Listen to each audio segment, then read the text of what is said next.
কেমন আছেন সবাই? আশা করি সবাই ভালো আছেন। আর আপনারা ভালো থাকেন এটাই আমি সবসময় চাই। আমি গুলনাহার খাতুন প্রতিনিয়ত আপনাদের সামনে আসার চেষ্টা করি প্রয়োজনীয় কিছু কথা নিয়ে। যে কথাগুলোর ভিতরে থাকে বাস্তবমুখী কিছু চিন্তা, কিছু হয়তোবা কাল্পনিক এবং কিছু হয়তোবা হয়ে থাকে আবেগিক।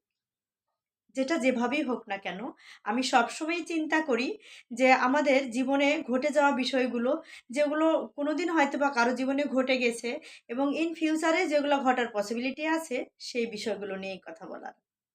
এগুলো হয়তোবা কারো ক্ষেত্রে অন্তরের খোরাক জোগাতে পারে, আবার কারো ক্ষেত্রে হয়তোবা বিরক্তির কারণ হতে পারে। তবে বিশ্বাস করুন, যার কাছে যেভাবেই হোক না কেন, আমি গুলনাহর খাতুন প্রতিনিয়তই আপনাদের সামনে আসব এভাবে হাসি মুখে কিছু কথা নিয়ে, আমার কথা বলার ঝুড়িটা নিয়ে। আশা করি আপনারা আমাকে এতদিন ধরে যেভাবে সহযোগিতা করেছেন, যেভাবে সাথে থেকেছেন, যেভাবে পাশে রেখেছেন, ঠিক সেভাবেই আপনারা আমার কথাগুলোকে সেভাবেই মূল্যায়িত করবেন। ভালো থাকবেন সবাই।